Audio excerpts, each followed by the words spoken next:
నమస్తే, welcome to hot popcorn debate. Jaganmohan Reddy హయాంలో కుదేలైనటువంటి విద్యుత్ రంగాన్ని చంద్రబాబు గారు గాడిన పెడుతున్న విషయం మనందరికీ తెలిసిందే. అందులో భాగంగానే ఆయన సాంప్రదాయేతర ఇంధన వనరుల మీద దృష్టి పెట్టారు. ఇక ముఖ్యంగా ఈరోజు అసెంబ్లీలో విద్యుత్ రంగంపై చర్చకు వచ్చిన నేపథ్యంలో ఆయన కొన్ని ఆసక్తికర వ్యాఖ్యలు చేశారు. రాష్ట్రంలో విద్యుత్ ఉత్పత్తి చేసుకోవాలి అంటే పీఎం సూర్యఘర్ పథకాన్ని ఆంధ్రప్రదేశ్లో అవలంబింపజేయాలని, అలాగే ప్రతి నియోజకవర్గంలో కూడా 10,000 ఇళ్లపై సౌర ఫలకాలు నిర్మించాలని, ఆ బాధ్యతను స్వయంగా ఎమ్మెల్యేలే తీసుకోవాలని కూడా ఆయన అసెంబ్లీ వేదికగా చెప్పారు. దీనికి గాను ఆయనకు ఉపసభాపతి దగ్గర నుంచి ప్రశంసల వెల్లో కూడా దక్కింది. ఇక చంద్రబాబు పేరు చంద్రబాబు కాదు సూర్యాబాబు అని చెప్పి స్వయంగా త్రిబుల్ గారే సంబోధించారు. ఈ నేపథ్యంలో మరి అసలు ఈ సౌర ఫలకాలు ఎలా నిర్మిస్తారు, దీనివల్ల మరి విద్యుత్ ఉత్పత్తి ఆదా అవుతుంది అంటున్నారు. మరి దీనివల్ల ఆంధ్రప్రదేశ్ ప్రజలకు ఎలాంటి మంచి వనుగూరే అవకాశం ఉంది? ఇలాంటి విషయాలన్నీ ఈరోజు డిబేట్లో చర్చిద్దాం. మనతో పాటు డిబేట్లో పార్టిసిపేట్ చేసేందుకు స్టూడియోలో ఉన్నారు సీనియర్ అనలిస్ట్ అంకమరావు గారు, అలాగే మరో సీనియర్ అనలిస్ట్ మధుసూదన్ రెడ్డి గారు. నమస్కారం సార్. నమస్కారం సార్. నమస్తే సార్. అంకమరావు గారు, చంద్రబాబు గారు అధికారంలోకి వచ్చిన దగ్గర నుంచి మనం చూస్తూనే ఉన్నాం. ఎందుకంటే రాగానే ఒకసారి కరెంటు ఛార్జీలు పెంచడం వల్ల అదే అదునుగా భావించి జగన్మోహన్ రెడ్డి హయాంలో పెరగాల్సిన ఛార్జీలు ఇప్పుడు పెరగడం వల్ల కూటమి ప్రభుత్వాన్ని బదనాం చేసే కార్యక్రమం వాళ్ళు మొదలుపెట్టారు. సో మరొక పక్క జగన్మోహన్ రెడ్డి గారి మీద అంతర్జాతీయ స్థాయిలో ఆరోపణలు రావడం కూడా మనం చూసాం, విద్యుత్ స్కామ్ జరిగింది అని చెప్పేసి. సో ఎలా రాష్ట్రాన్ని ఒక గాడిన పెట్టాలి విద్యుత్ రంగంలో, ప్రజలకు ఇక మీదటైనా కూడా కరెంటు ఛార్జీలు తగ్గకుండా మనం ఎలా చేయాలి అని చెప్పి కూడా చంద్రబాబు గారు ఆలోచించి ఈ పీఎం సూర్యఘర్ పథకాన్ని కూడా ఆయన ప్రజలందరికీ తెలిసేలాగా వివరిస్తూ ఉన్నారు. ఈ సౌర ఫలకాలు కాన్సెప్ట్ని అయితే ఇప్పుడు ఆయన అసెంబ్లీలో ప్రస్తావించడం జరిగింది. అంటే దీని ద్వారా అసలు ప్రజలకు ఎలాంటి ఉపయోగం జరుగుతుంది, మీరేం చెప్తారు? అంటే ఇక్కడ గమనించుకోవాల్సిన అంశం ఏంటంటే చంద్రబాబు నాయుడు గారు 1999 నుంచి 2004 వరకు విద్యుత్ సంస్కరణలు తీసుకురావడం కూడా జరిగింది. ఆ రోజు ప్రపంచ బ్యాంకు జీతగాడు అన్నారు, ప్రపంచ బ్యాంకు ఏది చెప్తే అదే చేస్తున్నాడు చంద్రబాబు నాయుడు అని చెప్పని ఆ రోజు కూడా విమర్శించారు. సరే, ఆయన ఆ విమర్శలు పట్టించుకోకుండా అప్పటి వరకు విద్యుత్తుకు సంబంధించిన నష్టాలు 35% ఉంటే దాన్ని 2004కి 23% తగ్గించారనమాట. అంటే 12% ఆదా చేయడం కూడా జరిగింది. అట్లా మొట్టమొదటి నుంచి కూడా ఆయనకి దీని మీద ఒక పట్టు అనేది ఉంది. ఎలా చేస్తే ప్రజలకు ఉపయోగం జరుగుతుంది, ఏం చేస్తే ప్రజలకి నాణ్యమైన విద్యుత్తో పాటు తక్కువ ధరకు మనం అందిస్తామనే ఆలోచనతో మొట్టమొదటి చేసుకుంటూ వస్తూనే ఉన్నాడు. ఆయన సౌర విద్యుత్తుకు సంబంధించి ఒప్పందాలు చేసుకోవడం కూడా జరిగింది 2014 నుంచి 2019 మధ్య. 2019 నుంచి 2024 వరకు అధికారంలో ఉన్నటువంటి వైఎస్ఆర్సీపీ ప్రభుత్వం సౌర విద్యుత్తు వాడకుండానే సుమారు 9,000 కోట్ల రూపాయలు చెల్లించాల్సి వచ్చింది, వాడకుండానే. మరి ఇవన్నీ కూడా అంటే ఆ రోజు అతను చేసిన నిర్వాహకం వల్ల, అదే కాకుండా పోలవరం పూర్తి కాకపోవటం కావచ్చు, అలాగే కృష్ణపట్నం ఫేజ్ 2 అది పూర్తి చేయకపోవడం కావచ్చు, విటిఎస్ ఫేజ్ 5 2 కూడా అతను పూర్తి చేయకపోవటం వల్ల రాష్ట్రానికి జరిగిన నష్టాన్ని ఈరోజు శాసనసభలో చాలా వివరంగా చెప్పారు. మీరు చెప్పినట్టు ప్రధానమంత్రి ఈ యొక్క కొత్త పాలసీకి సంబంధించి ఎవరెవరికి ఏం మేలు జరుగుతుందనే దాన్ని కనుక చూసుకుంటూ ఉంటే ఎస్సీలకి ఎస్టీలకి 2 కిలోవాట్ల వరకు కూడా ఫ్రీగా ఇవ్వడం కూడా జరుగుతూ ఉంది. మరి బీసీలకి అదనంగా రాష్ట్ర ప్రభుత్వం కేంద్రం ఇచ్చే సహాయం కాకుండా ఒక 20,000 రూపాయలు అదనంగా కూడా చెల్లించడం జరుగుతూ ఉంది. అట్లాగే 1 కిలోవాట్ విద్యుత్ కనుక అంటే సౌర విద్యుత్ కనుక తయారు చేసేటట్టయితే వాళ్ళకి 30,000 రాయితీ, 2 కిలోవాట్లు కనుక చేస్తే 60,000 రాయితీ, 3 కిలోవాట్లు చేస్తే 78,000 రాయితీ. అంటే మిగిలిన వాళ్ళందరికీ, ఈ బీసీలు ఎస్సీలు ఎస్టీలు కాక మిగిలిన వాళ్ళందరికీ కూడా ఆ రాయితీలు వర్తింపజేసేటట్టుగా మిగిలిన ధనం వాళ్ళు పెట్టుకుంటే దానివల్ల ఉపయోగం ఏందంటే చాలామంది అడగవచ్చు, ఎందుకు ఇవన్నీ దీనివల్ల ఏంటి ఉపయోగం అని చెప్పని. మనం విద్యుత్తును ఉపయోగించుకుంటూనే మన ఇంటి అవసరాలను తీర్చుకుంటూ మిగిలిన విద్యుత్తుని ప్రభుత్వమే కొనుక్కుంటుంది. అంటే వాళ్ళు కనుక సమర్థవంతంగా దాన్ని కనుక చేసుకుంటూ ఉంటే వాళ్ళకి రూపాయి పెట్టుబడి అంటే ముందు పెట్టుబడి తప్ప విద్యుత్తుకి నెలలా కట్టే అవసరాలు లేకుండా వాళ్ళ దగ్గర నుంచి మిగులు విద్యుత్ కనుక ప్రభుత్వం తీసుకుంటామంటే ప్రభుత్వమే తిరిగి వాళ్ళకి చెల్లించింది కదా. ఇట్లాంటి అవసరాలు ఈరోజు ప్రజలకి అవసరాలు కాదు, ప్రజలకు అవకాశాలు కల్పించే ఉద్దేశంతో దీని మీద ఆయన దృష్టి పెట్టడం కూడా జరిగింది. ఇప్పుడు ఆయన దీనికి సంబంధించినంత వరకు నాకు తెలిసినంత వరకు సుమారు దీని మీద 10 లక్షల కోట్ల రూపాయల వరకు పెట్టుబడులు తీసుకురావాలని చెప్పని ఆయన భావించాడు. దానివల్ల 7,50,000 మందికి ఉద్యోగ కల్పన కూడా జరిగింది. అట్లాంటిది ఇప్పుడు ఆయన చేసుకున్న ఒప్పందాల ప్రకారం కనుక మనం చూసుకుంటా ఉంటే ఆంధ్ర రాష్ట్రంలో 5,19,000 కోట్ల రూపాయలకు సంబంధించినటువంటి పెట్టుబడులు కూడా ఈరోజు తీసుకురావడం కూడా జరిగింది. ఇవన్నీ కూడా ఆచరణలోకి వచ్చేసి ఆయన అనుకున్న విధంగా కనుక ముందుకు తీసుకెళ్ళగలిగితే ఈ సౌర విద్యుత్ వల్ల రాష్ట్ర ఇంకా మిగిలిన చోట కూడా రైతులకు సంబంధించిన 3,50,000 పంపు సెట్లకు సంబంధించినటువంటి చోట కూడా ఈ సౌర విద్యుత్తును వినియోగించుకుంటూ ఉంటే వాళ్ళు ఉపయోగించుకోవచ్చు, మిగులు విద్యుత్తుని మళ్ళీ రాష్ట్రానికి విద్యుత్ సంస్థలకు అమ్ముకోవచ్చు. తద్వారా వచ్చే ఆదాయంతో పాటు రాష్ట్రానికి ఉపయోగం జరుగుతుంది. రాష్ట్రం పక్క రాష్ట్రాలకి ఆ విద్యుత్తుని సరఫరా చేస్తే రాష్ట్ర ఆదాయం పెరుగుతుంది, పక్కాళ్ళకు కూడా తక్కువ రేటుకి అందుతుంది. ఎక్కడి నుంచో కొనుక్కొచ్చి వేరే చోట్ల కొనుక్కొచ్చుకునే దానికంటే కూడా పక్క రాష్ట్రాలకు కనుక అందుబాటులో తీసుకొస్తే వాళ్ళకు కూడా మేలు జరుగుతూ ఉంటుంది. అంటే ఇది మన రాష్ట్రమే దీనివల్ల ఉపయోగపడదు, మన రాష్ట్రమే బాగుపడదు. తద్వారా పొరుగు రాష్ట్రం అధికంగా చెల్లించే ధరల నుంచి వాళ్ళు తక్కువ ధరతోటి తక్కువ నష్టాలతోటి నాణ్యమైన విద్యుత్తుని అందించే అవకాశం కలగజేసే విధంగా ఈరోజు చంద్రబాబు నాయుడు గారు ప్రణాళిక రచించుకుంటూ వెళ్ళారు. అంటే అక్కడ ప్రధానమంత్రి గారు దాన్ని తీసుకొచ్చినా గత ప్రభుత్వం దాని గురించి ఏమాత్రం పట్టించుకోలేదు. ఇప్పుడు చంద్రబాబు నాయుడు గారు ఈ మార్చిలోపు అది వెనక్కి పోకూడదన్న ఉద్దేశంతో ముందుగా కుప్పంలో దీన్ని ప్రారంభించడం కూడా జరిగింది. దాన్ని ఇప్పుడు రాష్ట్ర వ్యాప్తంగా విస్తరించే కార్యక్రమంలో రేపు మార్చి తర్వాత ఈ రాయితీలతో పాటు శాసనసభ్యులకి మంత్రులకి వాళ్ళ నియోజకవర్గాల్లో ఆ బాధ్యత అప్పచెప్పడం కూడా జరిగింది. అంటే కనీసం 10,000 ఇళ్ల మీద మీరు అన్నట్టు ఆ పలకలను ఏర్పాటు చేసేసి ఆ విద్యుత్తును ఉత్పాదన చేసేసి వాళ్ళు వినియోగించుకుంద కాకుండా మిగిలింది మామూలుగా ప్రభుత్వానికి ఇస్తే ప్రభుత్వం పక్క రాష్ట్రాలకు అందజేసే కార్యక్రమం ఇప్పుడు బాధ్యతని శాసనసభ్యుల మీద పెట్టారు. శాసనసభ్యులతో పాటు ఇది శాసనసభ్యులు కానీ ప్రభుత్వానికి కానీ సంబంధం లేకుండానే దానికి సంబంధించినటువంటి పత్రాలతో నింపి వాళ్ళు కనుక పంపిస్తే అంటే ఎవరైతే గృహాల వాళ్ళు ఉన్నారో వాళ్ళే వచ్చి ఎవరైతే దీనికి సంబంధించిన విద్యుత్ కేంద్ర పథకాలకి రాష్ట్ర పథకాలకు సంబంధించిన వాళ్ళిద్దరూ కలిసి వచ్చి చూసుకొని ఆ ఇంటి అంటే ఏ విధంగా పెట్టచ్చు మనం ఆ ఇంటి మీద 1 కిలోనా 2 కిలోనా 3 కిలోల వాట్ల విద్యుత్తు ఉత్పాదన జరిగే అవకాశం ఉందా లేదా అని వాళ్ళు పరిశీలించి దానికి సంబంధించినటువంటి పరికరాలన్నీ వాళ్ళే తీసుకొచ్చేసి ఎవరి అంటే మామూలుగా పలానా వాళ్ళకి ఇవ్వండి అని చెప్పని శాసనసభ్యుడు లేకపోతే మిగిలిన వాళ్ళు చెప్పే అవకాశం లేకుండానే ముందుగా ఎవరైతే కనుక వాళ్ళు దరఖాస్తు చేసుకుంటారో వాళ్ళందరికి కూడా వాళ్ళే వచ్చిస్తారు. అంటే ఎవరితో సంబంధం కూడా లేదు. ఈ అవకాశాన్ని మరి ఇప్పుడు ప్రజలు నిస్సందేహంగా వినియోగించుకోవాలి. రాష్ట్రం ఎలా నష్టపోతుంది, ప్రజలు కూడా ఎంత నష్టపోతున్నారో గమనించుకోవాలి. మీరు ప్రారంభంలో చెప్పారు జగన్మోహన్ రెడ్డి పాత బకాయిలకు సంబంధించి ఇప్పుడు విద్యుత్ మన అదనంగా విద్యుత్ ధరలని వసూలు చేశారని చెప్పారు. వసూలు చేయలేదు, ఆపారు దాన్ని. ఈ రాష్ట్ర ప్రభుత్వం దాన్ని ప్రజల మీద పడకుండా మేమే బరాయిస్తామని చెప్పని ప్రజలకి ఆ భారం పడకుండా వాళ్ళు ఆపటం కూడా జరిగింది. అంటే ఆ భారాన్ని మొత్తాన్ని ఇప్పుడు ప్రభుత్వమే బరాయిస్తుంది.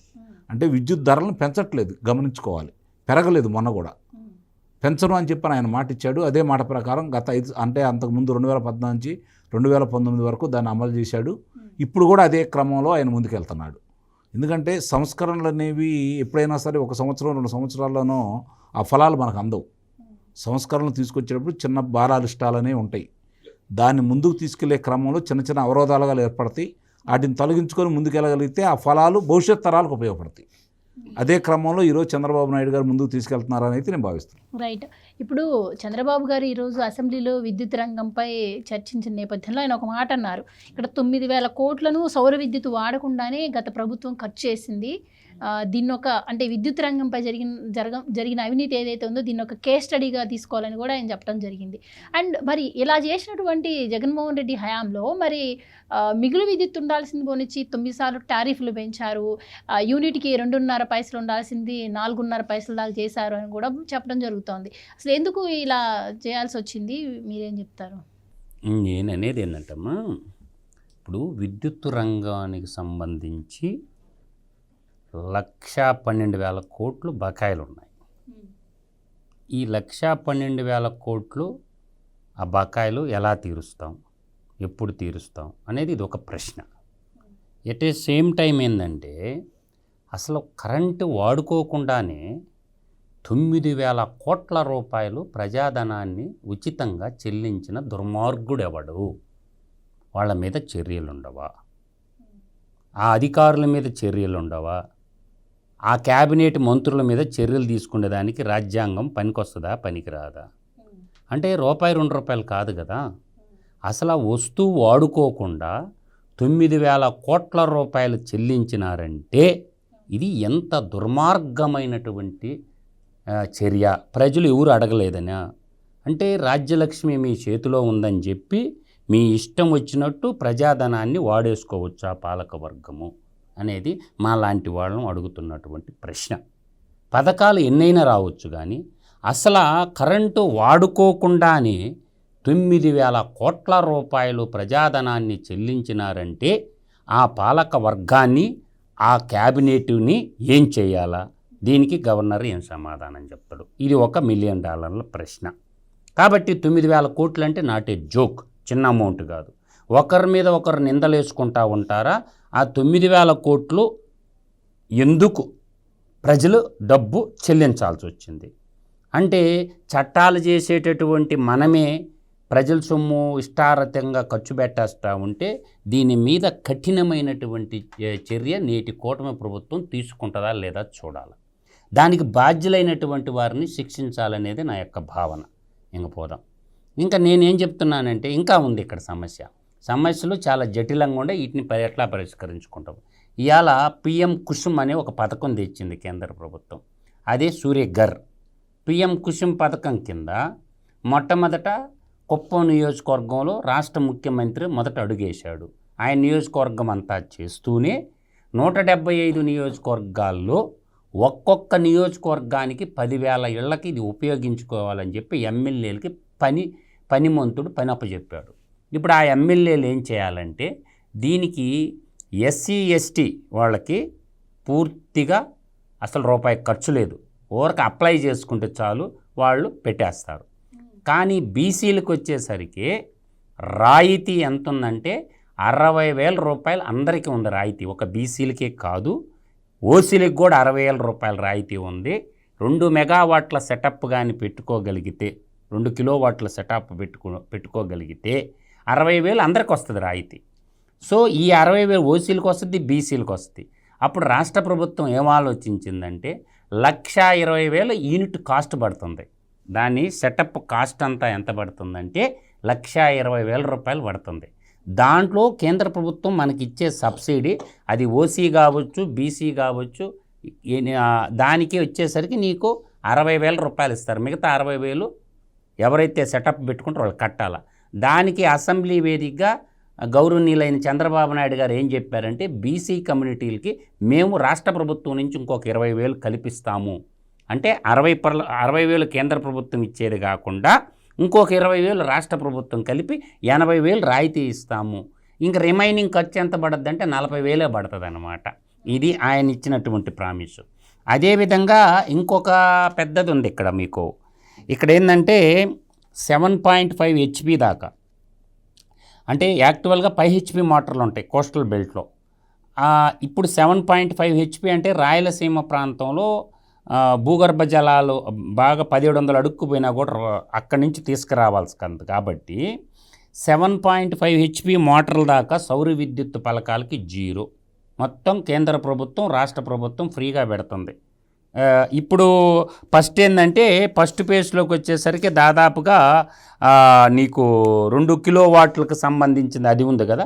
ఇక్కడ సౌర విద్యుత్ పలకలు పెట్టేసి ఆ పలకల ద్వారా పవర్ ఫ్రీ రైతులకి 5 HP అక్కడ దాకా ఫ్రీ రైతులకి. అది ఒకటి అప్లికేషన్ పెట్టుకొని చేసుకోవాలి. అంటే ఆంధ్రప్రదేశ్ ప్రభుత్వం ఏం చేసిందంటే ఈ యొక్క పునరుత్పాదక ఇంధనాలలో 160 గిగావాట్ల పవర్ని స్థాపించాలనేది ఒక లక్ష్యం పెట్టుకున్నారు. దానికి పాలసీ రెడీ చేసుకున్నారు 160 గిగావాట్లు. ఇప్పుడు ఈ 5 ఏళ్ల కాలంలో టార్గెట్ ఏం పెట్టుకున్నారంటే 47.2 గిగావాట్లు ఇప్పుడు కానీ ఈ 5 ఏళ్లలో కంప్లీట్ చేసుకోగలిగితే సాలిడ్ పవర్ వస్తుంది. ఇక్కడ ఇంకోటి కూడా ఉంది. ప్రభుత్వం ఇంకొక నూతన పాలసీకి నాంది చేశారనమాట. మన దగ్గర సర్ప్లస్ పవర్ ఉన్నప్పుడు మన చుట్టూ బార్డర్ పంచుకున్న రాష్ట్రాలు ఏ అయితే ఉందో ఒడిశా, తెలంగాణ, కర్ణాటక, అటు తమిళనాడుకి మన దగ్గర ఉన్నప్పుడు వాళ్ళకి ఉచితంగా ఇచ్చి, అంటే డబ్బులు తీసుకోకుండా మన దగ్గర సర్ప్లస్ ఉన్నటువంటి పవర్ని మన బోర్డర్ పంచుకున్న పక్క రాష్ట్రాల వాళ్ళకి ఫ్రీగా ఇచ్చేసి, మనకు అవసరమైనప్పుడు వాళ్ళ దగ్గర సర్ప్లస్ది మనం తీసుకుంటే, అంటే ఇక్కడ ఏంటంటే మనం ఎంత ఇచ్చామో కరెంటు ధరతో సంబంధం లేకుండా షేరింగ్ ఆఫ్ పవర్ అంటారు దీన్ని. షేరింగ్ ఆఫ్ పవర్ వల్ల ఏంటంటే ఒక్కోసారి ధర పెరగద్ది, తగ్గుద్ది. అలా కాకుండా ధరతో వ్యత్యాసం చేసుకోకుండా దీన్ని ఎలా చెప్పాలంటే సింపుల్గా చెప్పొచ్చు, టమాటా పంటను కంపేర్ చేసుకోవచ్చు. ఈ టమాటా పంటలు ఏమవుద్దంటే ఒకసారి రోడ్డును బారబోస్తారు, ఒక్కోసారి టమాటా రాజ్యలక్ష్మిని కూడా దింపేస్తుంది, సీఎం కుర్చీ కూడా చినిపేస్తుంది. ఉల్లిపాయ ఒకటి, టమాటా ఒకటి, ఆలు ఇప్పుడు లాలు అంటుండేవాడు ఒక డైలాగ్ అన్న బాగా, లల్లు ప్రసాద్ యాదవ్ అంటుండేవాడు, ఆలు తప్ తప్ రహేదా లాలు తప్ తక్ రహేగా అనేవాడు. అంటే ఆలుగడ్డ ఎన్ని రోజులు ఉంటుందో లల్లు ప్రసాద్ యాదవ్ గవర్నమెంట్ అన్ని రోజులు ఉంటుందని. అట్లా కాకుండా నేను అనేది ఏంటంటే సర్ప్లస్ పవర్ ఉన్నప్పుడు అవసరమైన వాళ్ళకి ఇచ్చి, మనకు అవసరమైనప్పుడు ఆ స్టేట్ల నుంచి మనం తీసుకుంటే ఇది ఒక మంచి పాలసీకి బాబు గారు నాంది పలికారు. దీనికి ధర నిర్ణయించడం ఇలా కాకుండా మనకు ఆడ సర్ప్లస్ ఉన్నది వాళ్ళకి ఇచ్చి మనకి డౌన్ అయినప్పుడు చేసుకోవటం అన్నమాట. ఇది అప్రిషియేట్ చేయాల్సిన పాలసీ. ఏ గవర్నమెంట్ అయినా ఈ పద్ధతిని ఆలోచించితే మంచిదనేది నా భావన. తర్వాత దీంట్లో ఉద్యోగాలు కూడా చాలా రాబోతున్నాయి. ఉద్యోగాలు కూడా ఏంటంటే ఈ పునరుత్పాదక రంగంలో చాలా ఉద్యోగాలు.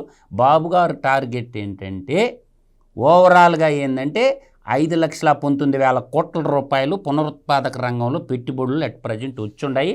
దాదాపుగా సౌర పలకలు తయారు చేసి, అంటే ఫోటోవాల్టిక్ సీట్స్ మ్యానుఫ్యాక్చరింగ్ చేసే కంపెనీలు కానీ వచ్చినట్లయితే దాదాపు ఈ సీట్ల రంగంలో ఒక 3.5 లక్షల ఉద్యోగాలు, దాంట్లో ఒక 3.5 లక్షలు 4 లక్షల ఉద్యోగాలు, దాదాపుగా 7.5 లక్షల ఉద్యోగాలు.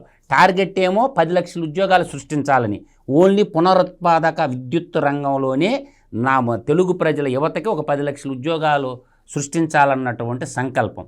కాబట్టి ఎమ్మెల్యేలకు ఇచ్చినటువంటి ఈ బాధ్యత నెరవేర్చరా పెద్ద ఆయన చెప్పిన మాట ఇంట్రా వాళ్ళు బాధ్యతగా తీసుకొని ఆ 10,000 ఇళ్ల టార్గెట్ని కంప్లీట్ చేయగలిగితే అటు ప్రజలకి మంచి జరగద్ది, ప్రభుత్వానికి మంచి జరగద్ది. ప్రభుత్వం అంటే ఒక్క ముఖ్యమంత్రి ఒక్కడే కాదు, ప్రభుత్వం అంటే బాధ్యతగా ఎమ్మెల్యేలు కూడా బాధ్యతగా తీసుకొని అక్కడ ఉన్న ప్రజల్ని మోటివేషన్ చేసి వాళ్ళకి వివిధ రూపాల్లో డబ్బులు అరేంజ్మెంట్ చేసేసి ఈ పథకాన్ని సక్సెస్ చేయాలనేది నా యొక్క ఆలోచన అన్నమాట. అయితే బకాయిలు ఉన్నాయి, విద్యుత్ బకాయిలు 1,12,000 కోట్లు. అవి ఎలా తీరుస్తారో ప్రజలకు చెప్పాలా, ఈ గవర్నమెంట్ చెప్పాలా ప్రజలకి ఎప్పుడు ఎలా తీరుస్తారు. ఇంకొకటి సార్, 9 సార్లు టారిఫ్ పెంచాడు దాంట్లో 32,166 కోట్లు ప్రజల మీద భారం వేశాడు. దీనికి కారణం ఏంటంటే అప్పట్లో ₹2.44 టారిఫ్ ఉన్నది. ఎంత? ₹2.44 టారిఫ్ ఉంటే ఈ కలికాల జగనాసురుడు ఏం చేశాడంటే ₹4.53 చేశాడు దాన్ని. ఇది వాస్తవ కథ. దాంట్లో ఏం చేశాడంటే 32,166 కోట్లలో ప్రతి నెల ట్రూ అప్ ఛార్జీల మీద అప్పుడు వసూలు చేసేశారు. ఎంత వసూలు చేశారు అంటే ఒక నెలకు 3,000 కోట్లు చొప్పున వేసుకుంటే నీకే అట్లా వేసుకుంటా దాదాపు 18,000 కోట్ల దాకా ప్రజల నుంచి ముక్కిబిండి వసూలు చేశారు. ఆ రిమైనింగ్ అమౌంట్ కూడా మన ఆయన నాగార్జున రెడ్డి గారు మన ఈపీఆర్సీ జడ్జిగా ఉండి పాత సంతకం పెట్టిపోయింది ఆయన వసూలు చేసుకోమని చెప్పి. ఈ కూటమి ప్రభుత్వం ఏం చేసిందంటే దాన్ని నిలుపుదల చేసింది. ప్రజల నుంచి తీసుకోవద్దు, ఏదో విధంగా మేమే ప్రభుత్వమే కడతాము, ఆ చెల్లించాల్సిన బాకీల్ని మేమే కడతామని చెప్పి ప్రభుత్వం అష్యూరెన్స్ ఇచ్చిన తర్వాత ఇప్పుడు ట్రూ అప్ ఛార్జీలు బిల్లుల్లో రావడంలా, మొన్నటిదాకా వచ్చినాయి, ఇప్పుడైతే రావడంలా. ప్రభుత్వం ముందుకేసింది, ఆ ప్రజలు కట్టాల్సిన డబ్బు మేమే కడతాము కాబట్టి ట్రూ అప్ ఛార్జీల రూపంలో వసూలు చేసుకోమని ఆర్డర్ ఇచ్చిపోయినాడు ఆయన, ఎవరు నాగార్జున రెడ్డి గారు. అంటే జగన్మోహన్ రెడ్డి ఉన్నప్పుడు ఇవ్వాలి ఆర్డరు. ఆయన ఏం చేసిండు, ఆయన ఉద్యోగం ఊడిపోయేటప్పుడు ఇచ్చిపోయింది అనమాట రెడ్డి గారు. కర్నూలు నుంచి పోతా ఆయన ఒక పెద్ద రెడ్డి గారు అనమాట ఆయన. అందువల్ల ఏంటంటే ప్రజలు కూడా అర్థం చేసుకోండి, ఇప్పుడున్న ఈ సరళీకృత ఆర్థిక విధానాలని ఈ ప్రపంచీకరణ నేపథ్యంలో ప్రపంచం కాబట్టి ఆలోచన చేసుకోవాలి. ప్రజలు కూడా ప్రభుత్వానికి సహకరిస్తే, అభివృద్ధి వైపు అడుగులేస్తే, అంటే మనకి సంక్షోభ పథకాలు ఎందుక, ఉద్యోగాలు వచ్చే పథకాలు కావాలి కానీ సంక్షోభాన్ని ఇచ్చే సంక్షేమ పథకాలకు పోతే శ్రేయోరాజ్య స్థాపన జరగాలి కానీ సంక్షేమం ఎప్పుడు సంక్షోభానికి దారి తీస్తుంది. సంక్షేమం వైపు అడుగులు కానిస్తే ఆ రాజ్యం నాశనం కాక తప్పదు. అభివృద్ధి వైపు అడుగులు కావాలా, శ్రేయోరాజ్య స్థాపన జరగాలి. అయితే ఇప్పుడు గత ప్రభుత్వ నిర్వాహకం వల్ల కూడా పరిశ్రమలపై కూడా భారం పడింది. యూనిట్కి ₹5.85 అని చెప్పినా కూడా ఇతర ఛార్జీలతో కలిపి ₹9 దాకా పడుతుంది అని చెప్పి కూడా దీన్ని రద్దు చేయాలనే డిమాండ్ కూడా పరిశ్రమల నుంచి వినిపిస్తుంది అంటున్నారు. సో మీరేం చెప్తారు? అంటే ఇక్కడ రద్దు చేయాలి అంటే కుదిరే పని కాదు కదా, రాష్ట్రం భరాయించలేదు కదా దీన్ని. పరిశ్రమలు వాళ్ళ ఉత్పత్తి సామర్థ్యాన్ని బట్టి అంటే ఇప్పుడు అదనంగా భారం పడుతున్నమాట వాస్తవమే, ఆ భారాన్ని తగ్గిస్తారు అంతే తప్ప రద్దు చేస్తే మొత్తం ప్రభుత్వం భరాయించలేదు కదా. ఇది రేపు పొద్దున అదే పరిశ్రమకు సంబంధించి వాళ్ళ దాంట్లో పక్కన వాళ్ళు కూడా పెట్టుకునే అవకాశం అయితే ఉంటుంది కదా. ఏమదు ఇప్పుడు వాళ్ళు కూడా పెట్టుకోవచ్చు కదా పక్కన. ఇప్పుడు మనం చూసాం, మన కియా పరిశ్రమ చూశాను నేను ఈ మధ్య, వాళ్ళు పక్కన పెట్టుకున్నారు. అట్లా వాళ్ళు కూడా పెట్టుకున్నారు అనుకో, ఆ ఉత్పత్తి వాళ్ళు కూడా చేసుకోవచ్చు కదా. అంటే వాళ్ళకి, రైతులకి లేకపోతే ప్రజలకి ఇచ్చే దాంట్లో వ్యత్యాసం అనేది ఉంటుంది నిస్సందేహంగా. కాబట్టి రేపు పొద్దున ఇది ఉత్పత్తి అన్ని చోట్ల బాగా వస్తుంది అనుకోండి, పరిశ్రమల వాళ్ళు కూడా పెట్టుకుంటారు. వాళ్ళు మాత్రం చూస్తారు, ఖచ్చితంగా పెట్టుకోవాలి. రూల్ ఆఫ్ నీకు వదిలే పని లేదు. పరిశ్రమలు కూడా విద్యుత్ ఉత్పత్తి చేసుకోవాలి. వాళ్ళు వాడుకోగా మిగిలింది ప్రభుత్వానికి గ్రిడ్కి అనుసంధానం చేసి కొంత అమౌంట్ ఇస్తారు. వాళ్ళకి పరిశ్రమలు కూడా ఖచ్చితంగా రూప్ టాప్ మీద సోలార్ ప్యానల్ పెట్టుకోవాలి. ఇది పాలసీ. ఇప్పుడు PM సూర్య గారు అంటే ఇంటింటికి రూఫ్ టాప్ మీద పెట్టుకోవాలని ఉండిందా? ఇప్పుడు నియోజకవర్గానికి 10,000 అంటే చాలా తక్కువ అనే చెప్పొచ్చు. చాలా తక్కువ, చాలా ఎక్కువ, చాలా ఎక్కువ. 10,000 అంటే చాలా ఎక్కువ. ఎందుకంటే మామూలుగా 2 లక్షల పైచిలకు ఓటర్స్ ఉంటారు. 2 లక్షల నుంచి 2,50,000 మధ్య ఓటర్స్ ఉంటారు. 50,000 60,000 ఇల్లు ఉంటాయి, 50,000-60,000 ఉంటాయి. అందుట్లో మొత్తం ముందుకు వస్తారని లేదు కదా. ముందుగా వీళ్ళు అనుకుంటుంది ఒక 10,000, రేపు పొద్దున్న దాన్ని పెంచుకుంటూ వెళ్తారు కదా. అంటే ఇప్పుడు శాసనసభ్యులకు అప్పచెప్పింది 10,000, రేపు పొద్దున మిగిలిన క్వశ్చన్ ఏంటంటే పెరిగే అవకాశం నిస్సందేహంగా పెరుగుతుంది. ఆన్లైన్ అప్లికేషన్, ఇది ఎవరు దీని రికమెండేషన్ ఆన్లైన్లో ఉంది అప్లికేషన్. నువ్వేం పెట్టుకోవచ్చు, నేనేం పెట్టుకోవచ్చు. నేను చెప్పినట్టు శాసనసభ్యుడు రికమెండేషన్ అక్కర్లేదు ఇక్కడ, లేకపోతే వేరే వాళ్ళు ఏమో అక్కర్లేదు.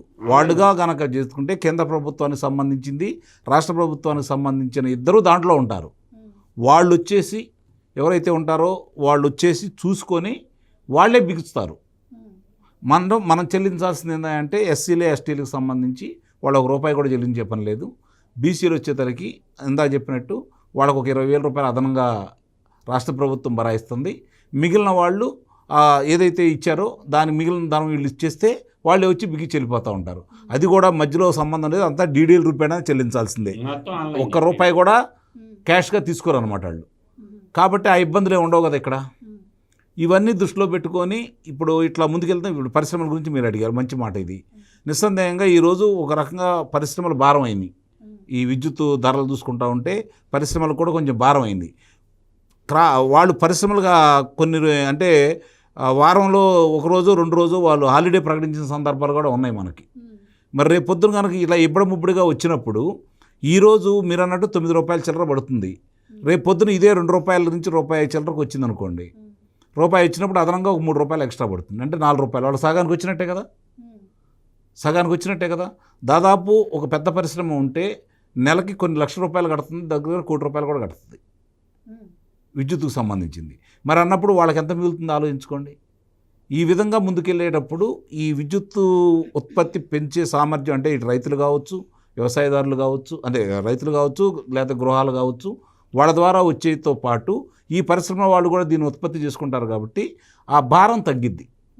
దానివల్ల ఇందాక మొదలు చెప్పినట్లు ఇతర రాష్ట్రాలు మన దగ్గర మిగులు విద్యుత్తు ఉందనుకోండి, ఇతర రాష్ట్రాలకు ఇస్తాం. రేపు పొద్దున మనకేదన్నా ఇప్పుడు ఎన్ని కనుక సవ్యంగా పూర్తయితే మనకు అవసరాలు రాకపోవచ్చు. పొరపాటున ఏదైనా అవసరాలు వచ్చిన రోజు ఆ రోజు మనం భారంగా ఇప్పుడు చూసాం కదా, పోయినసారి ₹19 పెట్టి కొన్నాడు జగన్మోహన్ రెడ్డి. అంటే అంత పెట్టి కొనాల్సిన అవసరం లేదు, అతనికి ఆ విధంగా కొనడం కూడా జరిగింది. ఎందుకంటే వాళ్ళు ఒప్పందాలను రద్దు చేసుకుని కూడా ఇప్పుడు ఏంటంటే ఆ డబ్బులు చెల్లించే పని లేకుండా ఒక్కోసారి అధిక ధరలు ఉంటాయి, ఒక్కోసారి తక్కువ ధరలు ఉంటాయి. ఆ తక్కువ ధరలప్పుడు మనకు అవసరం ఉండదు కదా, మనం కూడా ఉత్పత్తి చేస్తూ ఉంటాం కదా. ఏదన్నా అన్నీ ఉంటాయి కదా, ఏ రూపాయన అయినా సరే వాళ్ళ దగ్గర ఉన్నదో మనం తీసుకోవాలి కదా. కాబట్టి మనం ఇచ్చినప్పుడు వాళ్ళ దగ్గర తీసుకునేటప్పుడు మనకు ఆ ధరలు హెచ్చు తగ్గులతో సంబంధం లేకుండా మనకు ఏ విధంగా వస్తాయి అనే దాని మీదే ఆధారపడి ఉంటుంది అన్నమాట. ఇక్కడ దీన్ని ప్రత్యేకంగా అంటే ఇది ఒక పరిశ్రమగానే భావించాలి. ప్రజలందరికీ మీ ద్వారా నేను చేసే విజ్ఞప్తి ఏంటంటే ఇది కూడా ఒక పరిశ్రమగానే భావించాలి. మీరు సొంతంగా గృహస్థులు కూడా మహిళలు కావచ్చు, లేకపోతే దాన్ని చూసుకునేవాళ్ళు కావచ్చు, ఎవరైనా సరే ఇది కూడా మీకు ఆదాయ మార్గాలుగా భావించండి. మీరు ఇంటికాడ కూర్చొని చేసుకునే పనులు ఇవి, మీరు ఇంటికాడ కూర్చొని చేసుకునే పనులు కాబట్టి ఇది కూడా మీకు ఆదాయ మార్గాలుగా చూస్తే నిస్సందేహంగా మీకు దాని మీద ఆపేక్ష కలుగుతుంది. సో మీరు ఇంత చెప్తున్నారు అంటే ఈ పిఎం సూర్య గారు అన్నది అంటే గతంలో లేదంటారా? జగన్మోహన్ రెడ్డి ఒకవేళ ఉంటే జగన్మోహన్ రెడ్డి దాని మీద అట్లా కనుక ప్రజలు వాళ్ళు ఉత్పత్తులు వాళ్ళు చేసుకొని వాళ్ళ అవసరాలు వాళ్ళు తీర్చుకుంటా ఉంటే ఈయన కమిషన్లు ఎలా వస్తాయి? ఇప్పుడు ఇందాక చూసాం కదా, ఎన్ని లక్షలు, ఈ 1,12,000 కోట్ల రూపాయలు ఈరోజు అప్పులు కుప్పలు చేసి వెళ్ళిపోయారు అంటే ఎందుకు చేయాల్సి వచ్చింది? తెలుగుదేశం ప్రభుత్వం ఉండగా 2019 వరకు ఎంత అప్పులైనాయి, ఇప్పుడు ఎంత అప్పులు పెరిగినాయి, దేనివల్ల పెరిగినాయి? 9,000 కోట్ల రూపాయలు సౌర విద్యుత్ వాళ్ళకి ఇతను ఎందుకు డబ్బులు కట్టాల్సి వచ్చింది అంటే అతను లాభాలు చూసుకుంటాడు, వచ్చే ఆదాయం చూసుకుంటాడే తప్ప రాష్ట్ర ప్రజల మీద భారం పడ్డా కూడా అతను సంబంధం లేదు కదా. అది కాదన్న జరిగింది, వాడు మూర్ఖుడు, కక్ష. చంద్రబాబు నాయుడు చేసుకున్న ఒప్పందాలు ఏమి? చంద్రబాబు నాయుడు మధు చాలా తప్పు, నువ్వు మాట్లాడేది చాలా తప్పు. చూడు, చంద్రబాబు నాయుడు ప్రజావేదిక కూల్చుండా, అది కాదు చెప్పేది. చంద్రబాబు నాయుడు కట్టిన అమరావతిని కూల్చుండా, చెప్పేది చంద్రబాబు నాయుడు కట్టిన పోలవరాన్ని గోదాట్లో కూర్చుండా. చంద్రబాబు నాయుడు చేసిన ఒప్పందాలు ఏవి ఉండకూడదు అని రద్దు చేసి. కాదు కాదు కాదు కాదు అక్కడ ఏందంటే అమరావతిని ఇలా విధంగా చేసి ఏదో చేయాలనుకున్నాడు, ఏమీ చేయలేకపోయాడు. అతను ఏందంటే ఇట్లా మార్చారనుకో, అమరావతి రైతులు అయ్యో పాపం ఇంకేముంది, మా పని అయిపోయింది, 1 కోటి రూపాయలు 4 కోట్ల రూపాయలు ఉన్న భూమి 1 కోటి రూపాయలకి ఇద్దామని చెప్పి ముందుకు వస్తారని దొబ్బేద్దామని చూశాడు. అర్థమైందా నీకు? పోలవరం కూడా అంతే కదా, గోదాట్లో ముంచాడు. ఇప్పుడు అట్లా ఇక్కడ ఏందంటే విద్యుత్ ఒప్పందాలు చంద్రబాబు నాయుడు చేసుకున్నాడు కాబట్టి అట్లా కాదు. ఇప్పుడు విద్యుత్ ఒప్పందాలు చంద్రబాబు నాయుడు చేసుకున్నా, లేకపోతే దాని మీద కనుక అతను ఆదాయం రాకపోతే ఆపుతాడు. ఆదాయం రానియే కదా ఆపింది అతను. అతను ఆదాయ మార్గాల కోసం దాన్ని ఇబ్బంది పెట్టాడు, రాష్ట్రాన్ని ఇబ్బంది పెట్టాడు. జరుగుతున్న పరిణామాలు అవి. అతను కక్ష సాధింపు అనేది వేరే విషయం. అతను నువ్వు చెప్పినట్టు ప్రజావేదిక కూల్చాడు, చంద్రబాబు నాయుడు అదుపులో తీసుకున్నాడు, అచ్చెన్నాయుడు గారిని అదుపులో తీసుకున్నాడు. అక్కడి నుంచి మొదలు పెట్టుకుంటే కిందకు వచ్చేది ఆనందపురం వరకు జేసీ ప్రభాకర్ రెడ్డి కావచ్చు, వాళ్ళ అబ్బాయి కావచ్చు, అస్మిత్ రెడ్డి కావచ్చు, అందరిని అదుపులో తీసుకున్నాడు. చేయాల్సిన పనులన్నీ చేశాడు. కరోనా ఏ విధంగా అంటించాలో అంటించాడు. అదృష్టం బాగుండి ఒక నలంద కిషోర్ తప్ప మిగిలిన వాళ్ళు ఎవరు కూడా ఇబ్బంది పడలేదు, చనిపోలేదు. కాకపోతే ఇక్కడ ఏంటంటే ప్రతి దాంట్లో కూడా ఏది చేసినా కూడా అతనికి ఏంటి లాభం? ఇప్పుడు అన్నారు కదా, గతంలో పారిశ్రామికవేత్తలు వస్తే నువ్వే చెప్పావు పోయినసారి, నెల్లూరు వాళ్ళు వచ్చి ఇక్కడ చేద్దాం అనుకుంటే నాకేంటి, నేను డబ్బులు పెట్టుబడి పెట్టను, నేను డబ్బులు పెట్టుబడి పెట్టను, నాకు 50% ఇస్తావు 60% ఇస్తావు అంటే వద్దనుకుని వాళ్ళు తెలంగాణకి వెళ్ళారు, తమిళనాడుకి వెళ్ళిపోయారు. అట్లా అతను ఏది చేసినా కూడా తనకెంత మిగిలిద్ది అని ఆలోచించాడే తప్ప రాష్ట్ర ప్రయోజనాల గురించో రాష్ట్ర ప్రజలకు మేలు చేద్దామని ఏ రోజు ఆలోచించలేదు. కాబట్టి మనకి తిప్పలు. అందువల్ల నేను అనేది అటువంటి ఓడిని ప్రజలు మళ్ళీ ఎన్నుకోకుండా చూసుకోవాలి భద్రంగా. రాష్ట్రాన్ని ఎవరైతే నడిపిస్తారో, రాష్ట్రానికి కష్టాలు లేకుండా ఎవరైతే చూస్తారో అటువంటి వాళ్ళకి ఓట్లు వేసుకొని గెలిపించుకోవాలి. పని మంత్రుడిని పనికి మాలినోడుకున్న తేడా అదనమాట. మనకేందంటే కుక్కకి బిస్కెట్లు వేసినట్లు ఒకటి ఇక్కడ అంటే సౌర విద్యుత్ అనే కాకుండా ఇక్కడ చిన్న చిన్న అణు విద్యుత్ ప్లాంట్లు కూడా ఏర్పాటు చేయాలి. అంటే ఒకే చోట ఒకటి పెద్దది ఉండే బదులు అక్కడక్కడ చిన్న చిన్న ఉంటే కూడా దానివల్ల ఉపయోగం ఉంటుందని స్వయంగా ప్రధాని గారే చెప్పారని కూడా బాబు గారు అనటం జరిగింది. అండ్ ఆయన ఇంకో మాట కూడా, పోలవరం నుంచి కూడా విద్యుత్ ఉత్పత్తి అవుతుంది. పోలవరం నుంచి బనకచెర్ల వరకు నీళ్లు తాడించడం వల్ల కూడా పంప్డ్ ఎనర్జీ ద్వారా వస్తుందని కూడా చెప్పడం జరిగింది. అంటే గతంలో పోలవరాన్ని అంటే పట్టించుకోకపోవడం వల్ల కూడా విద్యుత్ పరంగా కూడా నష్టపోయిన పరిస్థితి. ఇప్పుడు దాన్ని చెప్తా క్లారిటీగా. ఇప్పుడు 18,000 కోట్లు నష్టపోయారు. ఏది? ఒక పనిమంతుడు లేకపోవడం వల్ల, ఒక పనికిమాలినోడు ఉండటం వల్ల 18,000 కోట్లు, 18,818 కోట్లు, నాట్ ఎ స్మాల్ ఫిగర్. 18,818 కోట్లు నష్టపోయారు. ఎందుకంటే పోలవరం జల విద్యుత్ శక్తి ద్వారా పోలవరం ఆన్ టైంలో కంప్లీట్ అయ్యేటట్టు అదొకటి వచ్చేదా?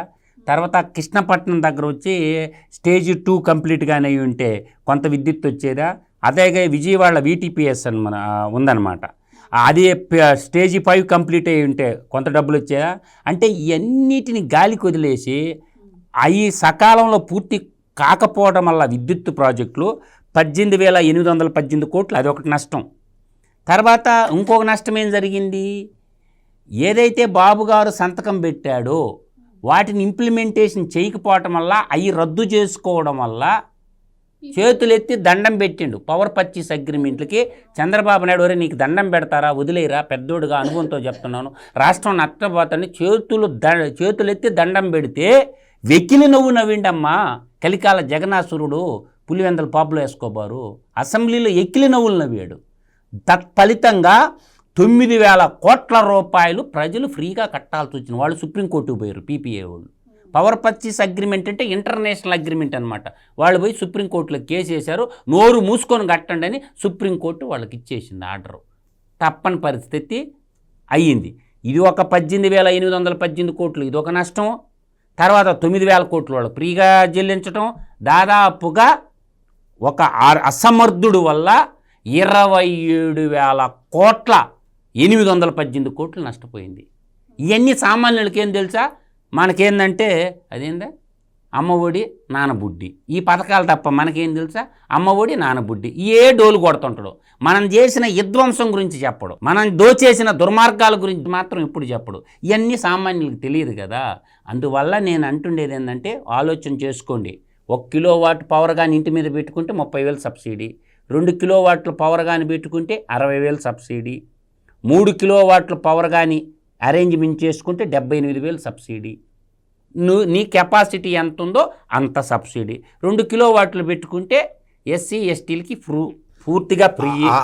ఆ ఇంటి మీద ఈ తీసుకొచ్చేదాన్ని అమర్చే పరికరాలకి ఎంత సత్తా ఉంటుందో, ఆ సర్ఫేస్ ఏరియా ఎంత ఉంటుందో దాన్ని బట్టే. అందువల్ల ఏంటంటే నీకు వాళ్ళు వచ్చి ఆ క్యాలిక్యులేషన్ చేసుకుంటారనుకోండి. ఉన్న ఫ్యాక్టరీ చెప్తున్నాం. 1 కిలోవాట్ పెట్టుకుంటే 30,000 సబ్సిడీ, 2 కిలోవాట్లు పెట్టుకుంటే 60,000 సబ్సిడీ, 3 కిలోవాట్లు పెట్టుకుంటే 78,000 సబ్సిడీ. బాబు గారు ఏం చెప్పారంటే బీసీ కమ్యూనిటీలకి ఒక 20,000 రాష్ట్ర ప్రభుత్వం నుంచి ఇస్తామన్నాడు. ఇంకా ఒకటి కూడా ఉంది, వాళ్ళకి డబ్బులు లేకపోతే ఇంకో ముచ్చట కూడా చెప్తాను నేను. బ్యాంక్ నుంచి కానీ ప్రభుత్వం నుంచి కానీ 9.5% రేట్ ఆఫ్ ఇంట్రెస్ట్కి ఈఎంఐల రూపంలో ప్రభుత్వమే డబ్బులు ఇస్తేటటువంటి వెసులుబాటు కూడా కల్పించింది. 9.5% రేట్ ఆఫ్ ఇంట్రెస్ట్ తోటి. 9.5% రేట్ ఆఫ్ ఇంట్రెస్ట్ అంటే 1,00,000 రూపాయలకి 9,500 సంవత్సరానికి వడ్డీ. అది అట్లా వీళ్ళకి ఎంత పడుతుంది? ప్రభుత్వం నుంచి కానీ బ్యాంక్ నుంచి కానీ రుణ సదుపాయం కూడా కల్పిస్తారన్నమాట. ఇంకేముంది, ఇంక నొప్పి ఏముంది? అందువల్ల ఏంటంటే కరెంటు బిల్లు కట్టినట్టు ఈఎంఐ కట్టుకోవచ్చు. కాబట్టి అంది వచ్చిన అవకాశం దేశాభివృద్ధిలో, రాష్ట్రాభివృద్ధిలో ప్రజలందరూ కూడా భాగస్వామ్యులు కావాలనేది నా యొక్క భావన. థ్యాంక్ యూ సో మచ్ అండి. Thank you so much sir. ఇది వాటి డిబేట్. మరో డిబేట్తో మళ్ళీ కలుద్దాం. Keep watching.